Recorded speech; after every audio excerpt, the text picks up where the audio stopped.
राज्यात पुन्हा एकदा महायुतीचं सरकार आलं आहे। निर्विवाद बहुमत मिळाल्यानंतर महायुतीच्या मुख्यमंत्री आणि उपमुख्यमंत्र्यांनी 5 डिसेंबर रोजी शपथ घेतली। आता राज्याचे विशेष अधिवेशन चालू असून त्यामध्ये नवनिर्वाचित अध्यक्ष राहुल नार्वेकर यांचा अभिनंदन प्रस्ताव सुरू आहे। यावेळी उपमुख्यमंत्री एकनाथ शिंदे यांनी देवेंद्र फडणवीस यांना कोपरखळी मारली। विधानसभेच्या अध्यक्षपदी अॅडव्होकेट राहुल नार्वेकर यांची पुन्हा बिनविरोध निवड झाल्यानिमित्त त्यांचं अभिनंदन करतो। देवेंद्र फडणवीस म्हणाले होते की मी पुन्हा येईन, ते पुन्हा आले, त्यांचंही पुन्हा अभिनंदन। त्यांनी आपला शब्द पूर्ण केला। अध्यक्ष महोदय म्हणाले नव्हते की मी पुन्हा येईन, पण ते पुन्हा आले, असं उपमुख्यमंत्री एकनाथ शिंदे म्हणाले।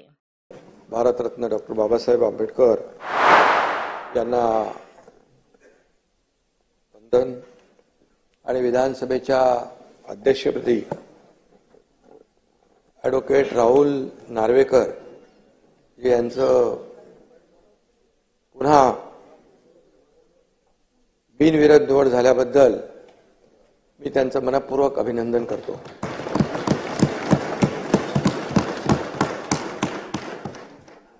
देवेंद्रजी म्हणाले होते मी पुन्हा येईन, पुन्हा येईन, ते पुन्हा आले, त्यांचे अभिनंदन।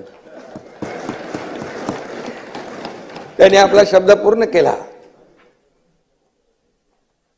आणि पण अध्यक्ष महोदय काय म्हणाले नव्हते, मगाशी आपणही उल्लेख केला, मी पुन्हा येईन, पण ते पुन्हा आले।